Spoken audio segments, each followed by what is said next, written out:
are having fun here before it even started. Hello and welcome back to this I-24 News Evening Edition. I'm Lucy Arish, and this is the daily debate. Relations between the United States and Egypt have cooled following the army's ouster of President Mohamed Morsi in July. In October, Washington suspended part of its $1.5 billion aid package to Egypt pending progress on democracy and human rights.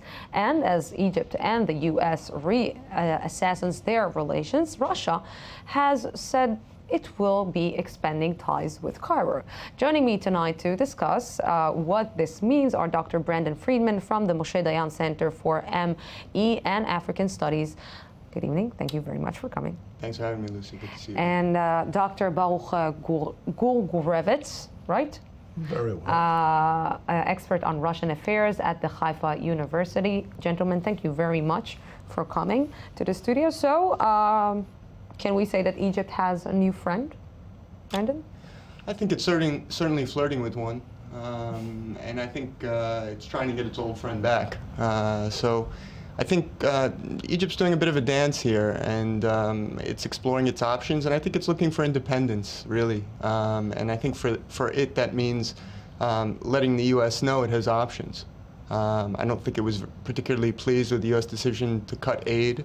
I think they see the U.S. as withdrawing from the region, and I think it shows their desire for leadership, and frankly, the U.S. hasn't exerted much leadership in the region in the last couple of years.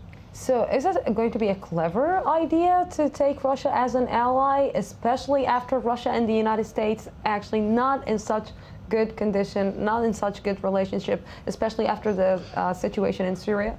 I would put it very simply. Egypt is interested in the United States to improve relationship with the United States. Meanwhile, since they realized that the United States is losing a little bit interest in the Middle East and is cutting the budget, they try to look for an alternative, knowing that the alternative really doesn't exist. However, Russia, and Mr. Putin said it a few times, is ready to sell armaments to whoever is ready to pay. Definitely Egypt cannot pay, but we get involved with another country in the area, and that's Saudi Arabia. In case that Saudi Arabia will finance Egypt and pay for armaments from Russia, Russia will be ready to sell it. Already there are 2 delegations on the way to Egypt. One is a professional to discuss what are the needs of the Egyptian, and the other one is the political one. The Minister of Defense and the Foreign Minister, Shugo and Lavrov, will come to Cairo, and that will be also to discuss some political matters in the Middle East. One thing I would like to make very clear: Russia is not going to return to the Middle East as it was in the time of the Cold War. They have some interest. They are not trying They have a huge interest. Not huge. I think those who are talking about huge interest, it's old politics. They do have interest. There are some other places that are much more interested in it. They know that even as a market, the Middle East is not a real market. They played very well the Syrian game, and they are very proud on 2 things. One is that Putin was rented the Mr. One as the politician of the year. Number 2, that the coup took place in Egypt. And they, in their press, defined Morsi's appearance in the trial as a kind of a Napoleon who would try to claim that he is still Napoleon when he lost his throne. Do you agree, Brandon? I think I see Egypt as seeing their interests aligned with Russia on confronting what they see as radical Islam in the region. I see them both as wanting to prevent the state of Egypt from collapsing. So they're both supportive of the Assad regime. So I think there are some mutual interests that they share. And you could say this is a sort of a group therapy for autocrats in the region, to the extent that both Putin and Sisi want to make sure that they're not outside powers like the U.S. interfering with their sovereignty. And I think they both share that interest as well. And it's important not to lose sight of that, particularly when the U.S. is pushing on things like democracy, elections, moving to free and open elections, which it doesn't seem like Sisi's in a hurry to do. So you talked about maybe they don't have huge interests, but it looks like Putin is got the feeling that he's the knight shining, prince on a white horse coming and trying to save the Middle East, like he did with the Syrian civil war. He did with the Syrian, and he was very successful.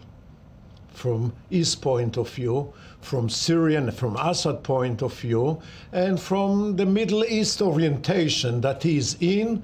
He's smart, he knows what he's doing, he's loyal, not like the Americans, to his allies. I think that's the important point. And that's a very important point. Second, he can say no when it's needed. On the other hand, he has some other interest in many other parts of the world. He may just finished a very interesting move in Central Asia. He is selling more and more armaments to India. He is more interested now in Turkey. In other words, he's looking around from I would say not as a macro superpower, but definitely as a strong regional power. Is it a smart move from Egypt actually to do such a thing, to actually say to the United States, okay, you don't want us, we're going to look for money in someplace else? Look, Nabil Fahmy, their foreign minister, is a savvy character. He certainly understands that he wants to increase Egypt's independence and their ability to maneuver in the region. And I think the lack of leadership from the U.S. in the region lately is a concern to everyone. And I think what he's trying to say is, look, we've got options. Now, they might not be real options. I think I agree with the comment that, frankly, they're looking to refocus the Americans on their friends, frankly. And the U.S. treatment, the feeling in the region is the U.S. hasn't been particularly good to its friends. And I think that this is a message from Egypt that's saying, hey, look, if you're not going to treat us well, we're going to go elsewhere. And I think that's really the main message here. Can Egypt actually be only the first in line to do this? That depends how do you put it. It's definitely, if the Saudis will pay for other countries to get involved and to buy armaments from Russia, Russia will be definitely ready to do it. We are talking about Egypt and Russia, but the Saudis and the tension with the Americans and the tension with Iran, so the Saudis are playing a very interesting game. And as far as I know, they made a statement that they are ready to pay for the Egyptian acquisition in Russia. I think it's important to bear in mind that these purchases are a form of alliance forming. The Egyptian military is fairly closely wedded to the American military, and you don't just switch from one country's military equipment to another country's military equipment overnight. The Egyptian military has trained on the American hardware. They've trained with the Americans. And I think making the transition to Russia and Russian equipment and hardware from a military perspective is more of a long-term process. When you're talking about Saudi funding Russian military purchases for Egypt, you're talking about a way to say, hey, look, Russia is now part of our alliance here. And I think that's a message that the Saudis are also keen to send to the Americans at this point, because I think the Saudis feel similar to the Egyptians in terms of the American commitment to them as a long-standing American ally in the region. It's interesting that the Saudis approached Russia twice. One, asking the Russian not to support the Syrian government, and were ready to pay for it. And in Moscow, the discussion was that they offered few $billion for it. And now they are offering, according to Russian press, about $4 billion to buy armaments. Now, of course, you don't switch armaments and the army in a very short period of time. The Russians are ready to sell. The Middle East is less important because there is more energy, an alternative energy. The Russians are selling already, as the Saudi Arabian, and even sometimes more, oil, and they are selling all over Europe gas. They were much more interested to make sure that all the gas from Central Asia via Turkey will be in Russian hand. And they managed to do it. I don't know if you know, they are ready even to buy our gas from Tamar and Leviathan, whatever, because it's quite clear. If someone wants to buy today gas around the Middle East or Europe, the only supplier now is Russia. If Egypt needs gas, Russia is also an alternative. So let's try to look at it as the small perspective, the Israeli perspective. How does Israel see this move? Look, I think for Israel, the Egyptian turn to Russia is not a conflict. Personally, I think Egypt still has its own interest in preserving the peace. Particularly, there's mutual interest in seeing the situation in the Sinai dealt with.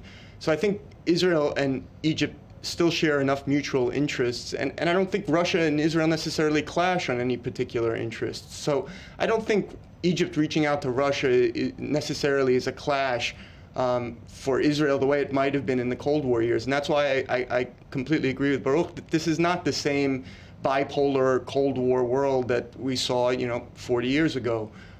It's possible for Egypt to turn to Russia and for this not to affect our relationship here in Israel with Egypt. If I may say, the Israelis are approaching now the Americans and are saying, look, the Egyptians are making a move. We suggest to you, avoid this move. We don't need the Russian really in this area. Try to improve your relationship with the present government of Egypt. Can they improve the relationship? I think... With the current situation in Egypt? I think that they will improve. And they will improve. I think Kerry on his last visit a few days ago hinted that will be a certain improvement. If I may say, as a politician, I'm quite optimistic that there will be an improvement, and I will say even more than that. If the Americans will work out the deal with the Iranian government, and we, the Israeli, we will not be so satisfied. So the American will try to make few moves in the area to make us more satisfied, to make the Egyptian more satisfied, and to make the Saudis more satisfied. Where is the situation right now in Egypt going forward?